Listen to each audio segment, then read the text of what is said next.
So you finally made it to the very last video of ECG interpretation. I'm sure you're super proud of yourself, but this is the most important video that I want you to pay closest attention to, because we're going to be discussing about ischemia and infarction. Grab a piece of paper and let's go.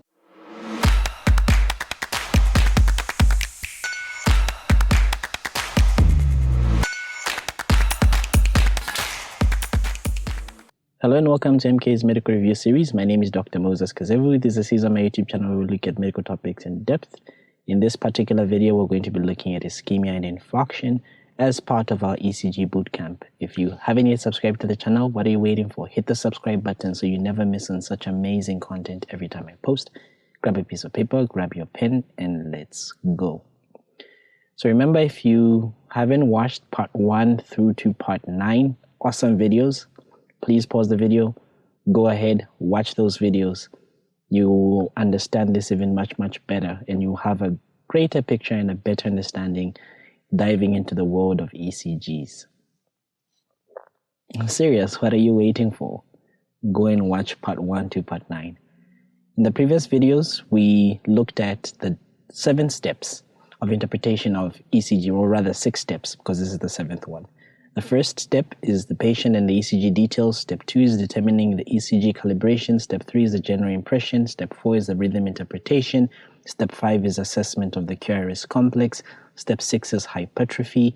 Then in step 7, in this particular lecture, we will look at ischemia and infarction. We'll look at ST segment elevation, ST segment depression. We'll look at the T waves. We'll also look at the Q waves. And we'll be done with interpretation of ECG. The only videos that will remain for me to publish are the videos on testing yourself. I did put a poll on my community tab whether I should do a live stream on that or whether I should do a pre-recorded video. And remember, watch out for the book that is about to drop. As soon as the channel hits 30,000 subscribers, the book will drop. The ECG guide book will drop.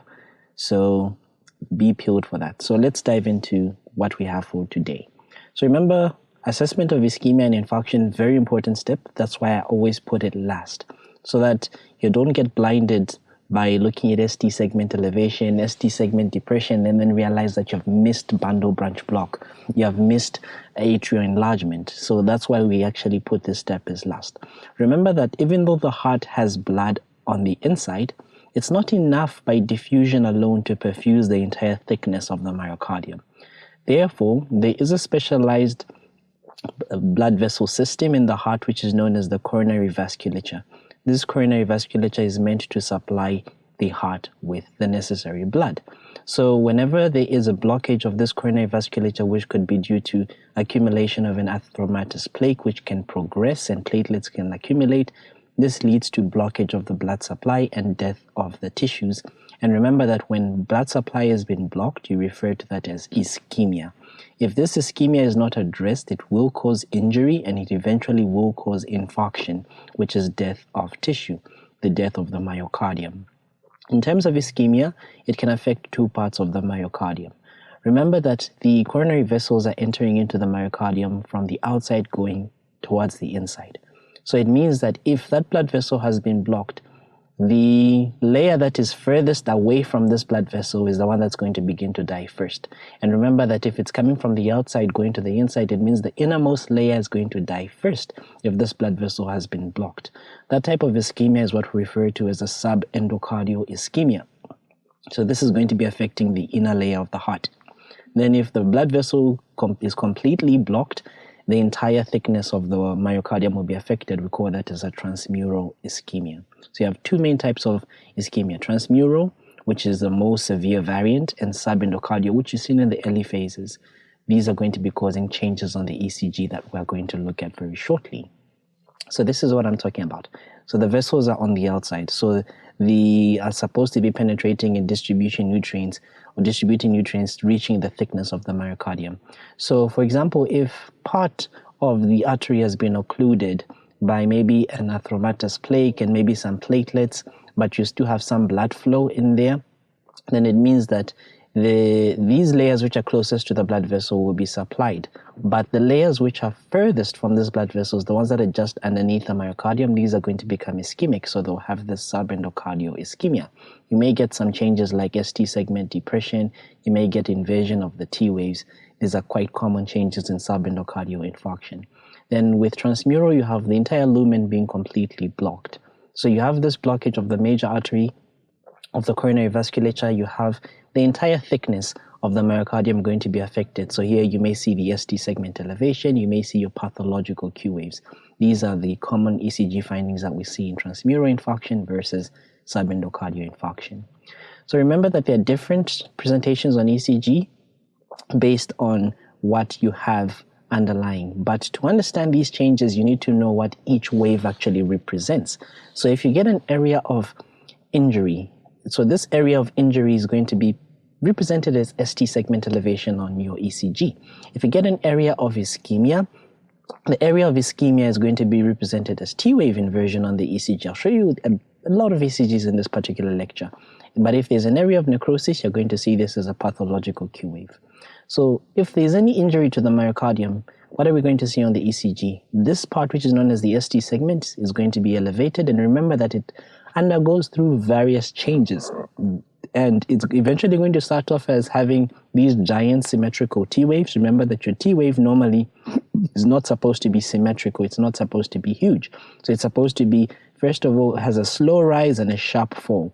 So it's asymmetrical. So the first thing that you're going to get are these giant T waves. Eventually, this is going to lead to straightening out of the J point here and straightening out of the ST segment. As you can see this, and the J point begins to be elevated there. Then eventually, this is going to lead to ST segment elevation. There are different changes that I will talk about in details very shortly. Then in areas of ischemia, you're going to have invasion of the T waves. As you can see, the T wave here begins to be inverted, and even the ST segment is elevated there. You also have some pathological Q waves that begin to form. As the ischemia is getting worse, the depth of these Q waves actually also increases.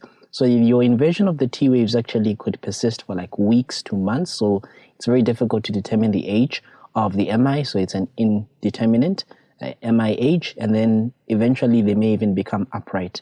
And the only thing that you may even have is just the Q wave. The Q waves are the ones that usually just persist for a very long time. Then you know that this myocardium has been injured. So if there is some area of necrosis, remember that if there's an area of necrosis and the tissues have died, they're not going to be able to conduct that electricity normally. So if there's a lead that is placed across this area, like for example, if this is the left ventricle, there's V6 that's placed across this area. This area that's supposed to record some sort of electrical activity is not going to be recording this electrical activity. It's going to be recording the electrical activity of the other ventricle, the other side. So this is what is going to be represented by a pathological Q wave. You often see these Q waves in healed or old MIs. Remember from our previous video, from the very first lecture, we say that each of these leads are going to be representing different sections of the heart. This is very important because it will help you localize where your infarct actually is. So your lead 1, lead AVL, V5, and V6 are representing the lateral aspect. We call these as lateral leads. So if you get changes here, ST segment elevation in these leads, these are indicative of your lateral wall MIs. Then in terms of lead 2, lead 3, and lead AVF, these are inferior leads. So you get changes here, you're going to have what is known as an inferior MI, and then V1 and V2 is the septum. V2, V3, V4 is predominantly the your ventricles. So V1, V2 is the septum, V3, V4 is the anterior aspect. So in essence, you can also think of it as V1, V2 mostly looking at the right ventricle, V5, V6 looking at the left ventricle. So it means if your lateral leads are affected, maybe this is your left circumflex artery, or if it's your inferior leads, your right coronary artery. If it's your anterior leads, your left, these are the coronary arteries that are actually affected in this type of ischemia. So we'll begin with the very first, which is known as the STEMIs. STEMI just simply stands for ST segment elevation myocardial infarction. That's the first thing that you check for when you're looking at the step of ECG interpretation, you look for any ST segment elevation. So these are going to be indicating of transmural ischemia, very bad. So the ECG is going to go through certain changes and through certain phases. So there's what is known as the hyperacute phase, the acute phase. It's going to evolve eventually to be fully evolved, and then it will be healed. The ECG pattern will give you quite a lot of information as to how old this infarct is. And remember that these time-related changes sometimes are not going to correlate with your patient's history. For example, when your patient began to feel the pain versus when you're actually seeing those changes on the ECG may be different, because there are certain different things that happen. Sometimes the vessel will be completely closed and then it will open before the actual infarction actually happens. So in the hyperacute phase, which is the first phase, the only thing that's going to be quite remarkable are these tall, peaked, symmetrical T waves. These tall, peaked, giant, symmetrical T waves. Remember that your T waves will be symmetrical. They're not supposed to be symmetrical. Remember that your amplitude of a normal T wave should be less than 5 small boxes if you're looking at the limb leads, and it should be less than 10 small boxes if you're looking at the precordial leads. So after this giant peaked T waves that are symmetrical, if the infarction or the ischemia actually, if the ischemia, not infarction, if the ischemia is still there, then your ST segment here may begin to straighten out. So you get straightening out of the ST segment. So eventually this is going to be followed by elevation of the J point. Still, this is happening in the hyperacute phase. Then you go to the acute phase. But before we come to the acute phase, we're going to look at some examples. So I want you to focus a lot on your V1, not really V1, but V2, V3, V4, V5, especially with V2, V3, and V4. We can see that you have these giant T waves here, which we call hyperacute T waves. Again, here in example 2, we can notice you still have these giant T waves in V4. We also have them in V2, V3, V4. And we can see that there's this straightening out of the ST segment, and there's a bit of some elevation of the ST segment. So most likely this is also an infarction, early phases of an infarction. So if you look at V1, V2 is the septum, V3, V4 is the anterior. So this is most likely an anteroseptal type of MI. Then in the acute phase, you get the ST segment now beginning to elevate. Remember, how do we know that there's ST segment elevation? You should compare it to the baseline. Compare it to the PR segment, compare it to the P wave to see if it's above or below.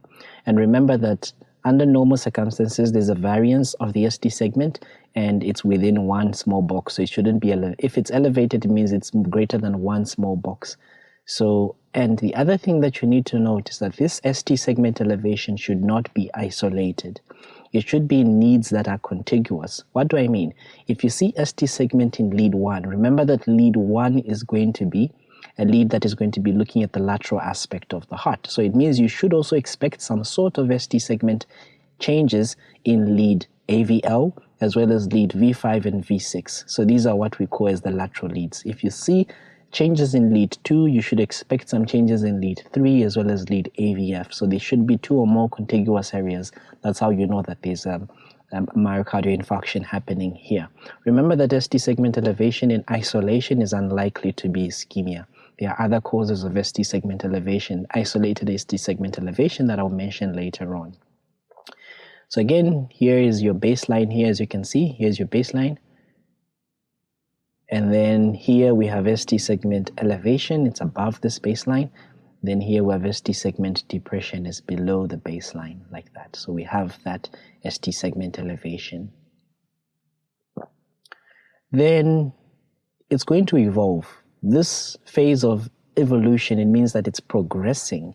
So your T waves, instead of them being tall, they'll begin now to become inverted.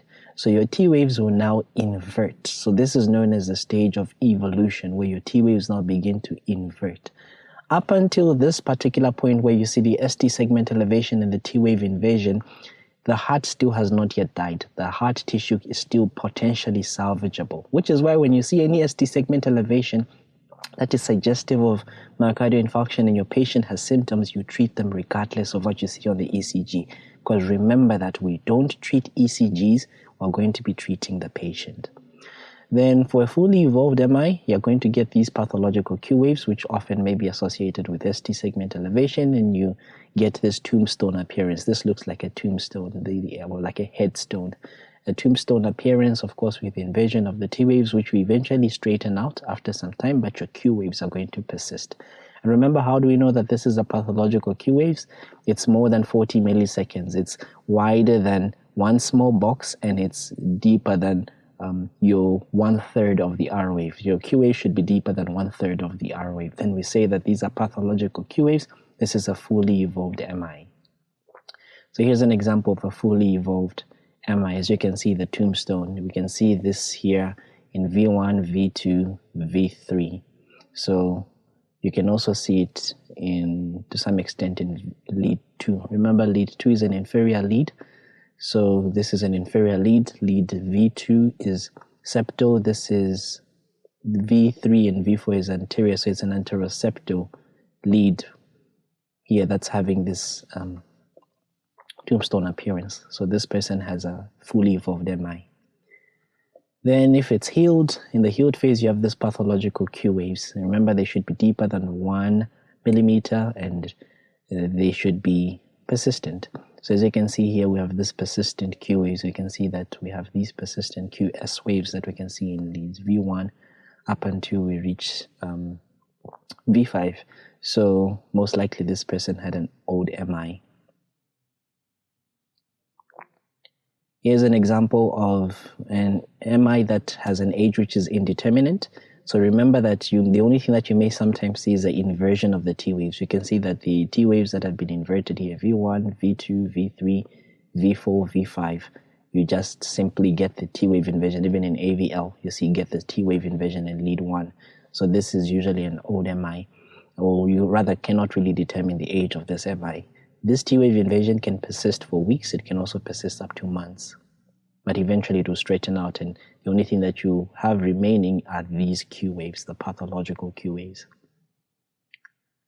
So here's a summary. This is how the changes are going to be going from a normal, then eventually you're going to be having your hyperacute T waves, and then eventually, as the injury is going on, the elevation of the ST segment, invasion of the T wave, your tombstone appearance, and then eventually the only thing that will remain are your pathological Q waves. Keep this diagram in mind in terms of the different leads that are present and what they represent.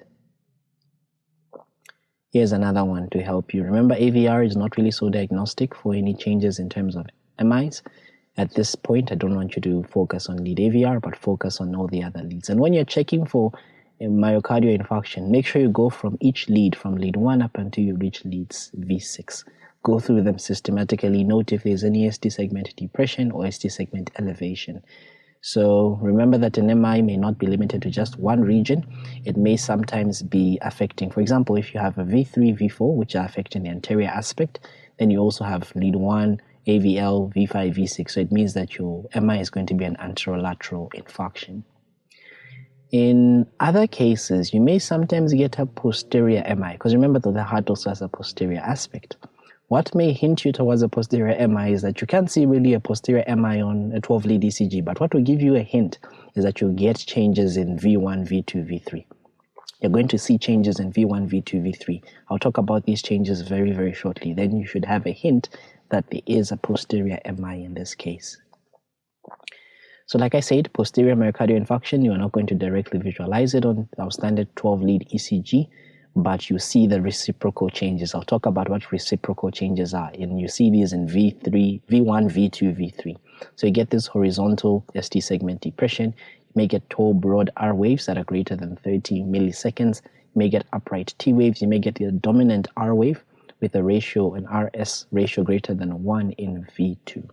These are features that will suggest that this person has a posterior MI. Now, what are these reciprocal changes that I keep talking about? Remember that in some ECGs, you're going to see ST segment elevation, and you also see ST segment depression in other leads. Remember that each of these leads are going to be representing different aspects of the heart. Lead 1, lead AVL, lead V5, V6 are lateral leads. Lead 2, lead 3, and lead AVF are inferior leads. So it's like lead 1, AVL, V6 are, you can think of them as superior or on the upper aspect. Then lead 2, 3, and AVF are looking at the heart from the inferior aspect. So it's like they are opposite leads. So if you get ST segment elevation, for example, in these leads, lead 1, AVL, and V6, you're supposed to get reciprocal changes or ST segment depression in these other leads. Remember that in the presence of ST segment elevation, ST segment depression is not going to be indicative of subendocardial ischemia. It only just means that there is a reciprocal change. I'll show you that in some examples that we will discuss. So again, remember ST segment depression in the presence of ST segment elevation, it's simply just a reciprocal change. It does not indicate subendocardial ischemia. So these AVL, lead 1 and V6 are going to be in the superior aspect, lateral, then 2, 3, and AVF are going to be inferior aspect. So here are some examples that I want you to now use the 7 steps to work out. Pause the video right now. Work through this ECG.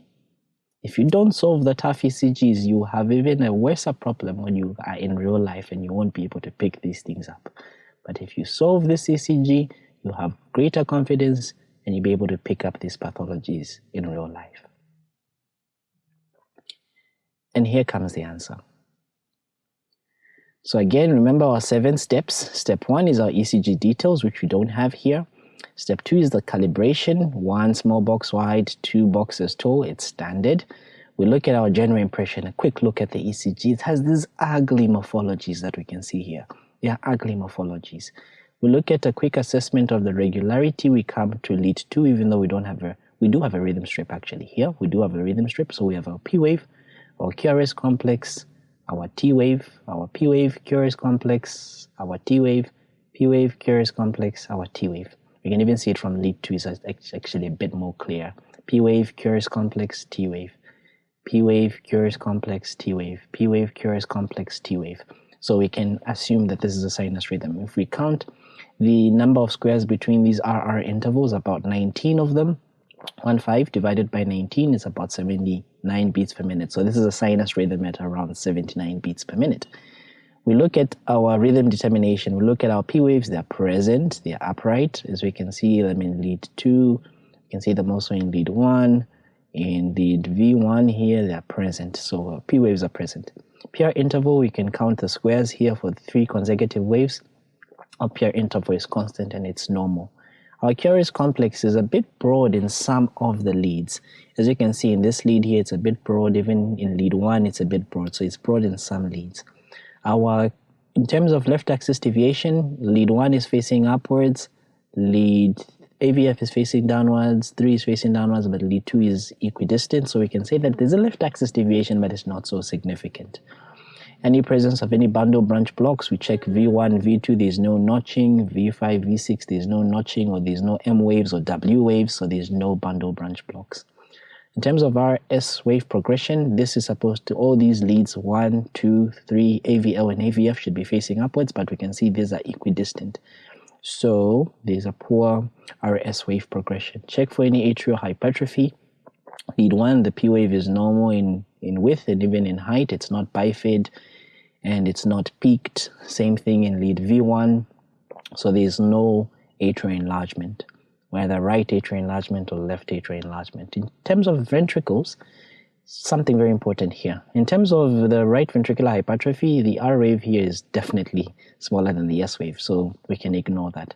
But there is some left ventricular hypertrophy that we can see here. So if we get the tallest R wave in V5, that's about 20 boxes, plus the deepest S wave in V1, which is about 21 boxes, we get a score of 41. And remember from our Sokolow-Leon criteria, if it's greater than 35, there is left ventricular hypertrophy. So there is some left ventricular hypertrophy in this ECG. We now come to any ST segment elevation. Let's look at the lead. So in lead 1 here, obviously the P wave is there, PR interval, there is ST segment elevation. We come to lead 2. Lead 2 seems to appear normal. We come to lead 3. Lead 3, there is ST segment depression. So you write ST segment depression in lead 3. AVR, we can skip that. AVL, there's some ST segment elevation in AVL. So there's ST segment elevation in lead 1, lead AVL, but there's depression in lead 3. So it means your lead 3 should hint you that there's some sort of reciprocal change here that is happening.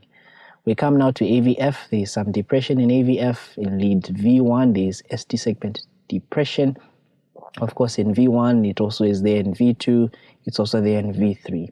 We can see that we also have these hyperacute T waves in lead V4, V5, and V6. We have these hyperacute T waves, and we also have the Q waves that are present, some Q waves that are present in lead 1, and we have them also present in lead AVL. So though from this particular ECG, they don't really look pathological. This one looks a bit pathological, but not so much.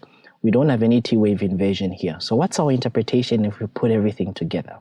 So number 1, this person has a sinus rhythm with a rate of 79 beats per minute. Number 2, they have left ventricular hypertrophy. Number 3, they have an anterolateral wall MI. And remember that this is affecting your superior portion of the left ventricle, because remember that even here in the left ventricular leads, they are showing some early changes of an MI. So you also have reciprocal changes in lead 3 AVF, as well as associated ST segment depression in lead V1 and V3. Most likely this could either indicate that there's some sort of anterior ischemia which is in its early phases, or it could be a reciprocal change. So in essence, this person has an anterolateral MI with an left ventricular hypertrophy. Coming now to example 6, you may pause the video right now. And here comes the answer. So again, start off with ECG details. Of course, they're not given to us here. We come now to the calibration. It's standard, 1 small box wide, 2 boxes tall. The impressions are their ugly morphologies here. We check a quick assessment of the regularity. We can even measure the RR intervals. We check for the P waves that are present. They're preceded by a QRS complex and a T wave. We calculate the rate between the RR interval. There are about 23 boxes, so 1.5 divided by 23. That's about 65 beats per minute. We come back to the rhythm assessment. The P waves are present, preceded by the QRS complex, or they're preceding every QRS complex, and you have T waves afterwards. The PR interval is normal and it's constant. Your QRS complexes are narrow, mostly. Check for the cardiac axis. Lead 1 is facing upwards. Lead AVF is almost equidistant, but lead 3 is facing upwards, lead 2 is facing upwards, so you could say it's a normal cardiac axis. There is no bundle branch block. As we can see, there are no M waves in V1 or no notching of the QRS complexes in V6 and V5. This may appear a bit notched, but this is because of the elevation of the ST segment. Then there is no features of atrial hypertrophy. We can see P waves are normal in V1, they are normal in lead 2, and even in lead 1 and lead 3. The ventricles, there are no R waves in V1, so there's no right ventricular hypertrophy, and the waves actually shrunken in V5 and V6, so there's no left ventricular hypertrophy.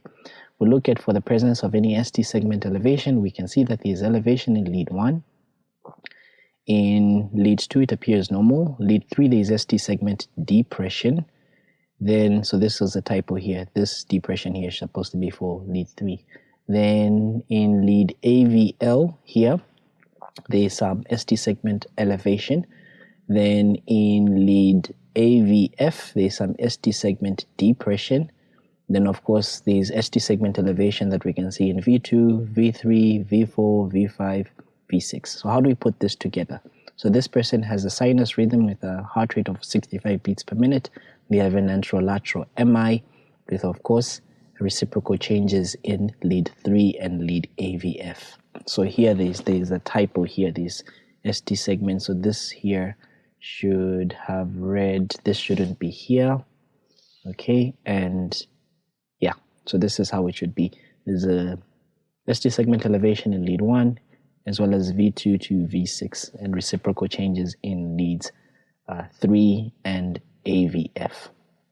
There are no invasion of the T waves, and I can't even see any significant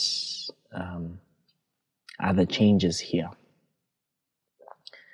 Okay, so here I won't go through the 7 steps. I just want you to notice if there's anything unusual that you can see from the ECG. So you go through the 2nd steps. I'll give you the overall diagnosis, but go through the 2nd step, the 7 steps rather, so that you can actually work this ECG out. Pause the video right now. And here comes the answer. So in that particular ECG, of course, there is ST segment elevation that we see in the inferior leads in lead 2, 3, and AVF, as well as the lateral leads, lead 1, V5 to V6. Remember that the precordial ST segment elevation extends out as far as V4. However, you have maximum ST segment elevation in V6 in the particular lead in V6. You can actually go back and actually confirm what I'm talking about here. So you get some ST segment depression in V1 to V3. This is often associated with posterior infarction. Remember that point that I told you, that ST segment depression in V1 and V3 could be some reciprocal change that could be suggesting that there's a posterior wall MI. So most likely this person has an acute infralateral ST segment elevation MI, probable with some posterior extension. So this is going to be because of blockage of a proximal circumflex artery. Again, anything unusual that you see in this particular ECG, you may pause the video, write down your answers, scream it at your screen. If you don't solve these tough ECGs, you will never understand ECG. And here comes the answer. So again, there is marked ST segment elevation in lead 2, lead 3, and AVF, and early QA formation in these leads. These reciprocal changes in lead AVL. So remember that your ST segment elevation in lead 3 is much greater than in lead 2. And the reciprocal changes that are present in lead 1 and the ST segment elevation in lead V1 and V2 are going to be suggesting that this person has a right coronary artery occlusion, and it's often associated with right ventricular infarction. So this patient should have right-sided leads to actually confirm this. So this is an inferior MI. So those are the important things you check for in terms of STEMIs. Now what about the N-STEMIs, which are going to be indicating subendocardial ischemia? Remember, this is usually the early phases of ischemia. So these are going to be represented by ST segment depression. But remember, not all ST segment depressions are going to be indicative of subendocardial ischemia. There are 3 types of ST segment depression that I want you to be wary of. There's one which is negative or downsloping. There's one which is horizontal or has no deflection. And there's one which is upsloping, or one which is positive ST segment depression. We'll begin with the one which is negative. So ST segment depression with a negative slope like this is often most indicative of subendocardial ischemia. Then in terms of horizontal ST segment depression, which is like this, it's a straight line but it's depressed. This is moderately indicative of subendocardial ischemia. Then in terms of a positive ST segment depression, this is the least indicative of subendocardial ischemia. So this is sloping upwards. Remember that this must be happening in continuous leads. So for example, if it's happening in lead 1, you should also see similar changes in the lateral leads, AVL changes in V5, V6, for example. So again, you have upsloping, you have downsloping, horizontal. Downsloping, most indicative of the subendocardial ischemia, horizontal, moderately, and upsloping, least. This is what they look like on the ECG. This is horizontal. This one is a bit downsloping. This is also a bit down, this is also a bit horizontal. This is a bit upsloping. This is downsloping. This is downsloping. ST segment depression. So remember, it's not really important for in terms of your knowledge. Yes, in terms of academics, you can go ahead and learn that. But in actual practice, in real life, treat the patient, not the ECG.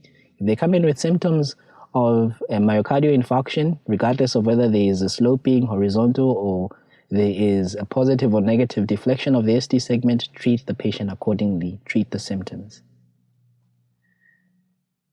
Pause the video, work out this example.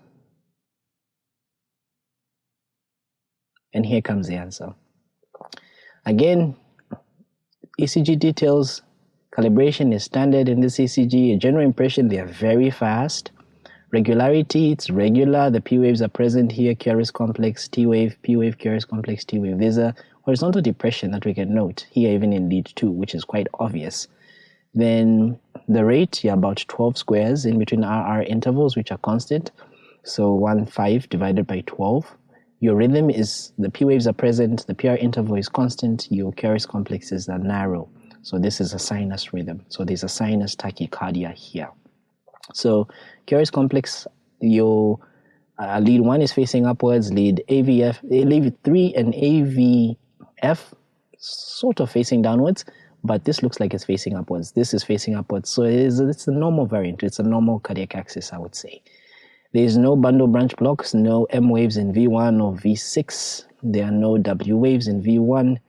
So there's no bundle branch blocks. The RS wave progression is poor. As you can see, these should be predominantly facing downwards in V1, V2, and predominantly facing upwards in V5, V6. But we can see here in these limb leads, lead 3 is facing downwards, but it should be facing upwards. That indicates a poor RS wave progression.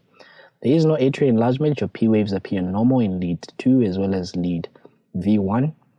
Then ventricles, in V1 there are no prominent R waves, and then in V6 there are no prominent R waves. And of course, if you add the deepest S wave and the tallest R wave, still it's not enough to meet our criteria for ventricular hypertrophy. We see that there's some ST segment elevation. When we note for any ST segment elevation, first of all, in lead 1 there's ST segment depression. In lead 2 there's ST segment depression. In lead 3 it appears quite normal. There's a bit of elevation, but it looks normal. In AVR there's of course ST segment elevation. Remember that here, ST segment elevation, these waves in AVR are inverted. Then in AVL, this looks normal, a bit of some sloping depression, but this looks borderline normal. AVF, there is a bit of some depression here in AVF compared to the baseline here. There's a bit of some depression. In leads V1, it appears normal, but V2, there's depression. V3, there's depression. V4, there's depression, which is even obvious. V5 is even much more obvious. V6, there's even T-wave inversion from lead V4 up until you reach V6. So this is a widespread involvement of subendocardial ischemia. And this is going to be often early phase of infarction. So you want to treat this patient. So remember, ST segment depression because of subendocardial ischemia is going to be usually widespread. It affects quite a number of leads. Here are some of the causes of ST segment elevation. Remember, ST segment elevation more than 1 millimeter in the limb leads, 2 millimeters in the chest leads. This indicates MI, so it should be contiguous leads. It's possible in early repolarization as a normal variant in young adults, in patients with pericarditis, ventricular aneurysms, pulmonary embolism, intracranial hemorrhage. You may get ST segment elevation. You may get ST segment depression in subendocardial ischemia if it's widespread. You may get it in left ventricular hypertrophy. You may get it in intraventricular conduction defects, medications like digitalis, or it could be reciprocal leads, for example, in those that are associated with ST segment elevation. There are some dangerous ECGs that you must look out for that I'll just flash in front of your screen. I'll talk about them in different lectures on another day. So you have Wellens syndrome, left main stem ECG, as well as De Winter's ECG. This is what Wellens syndrome looks like. Pause the video, note down the abnormal things that you see on this ECG, and know that this is Wellens syndrome. Very dangerous ECG. This is what De Winter's ECG looks like.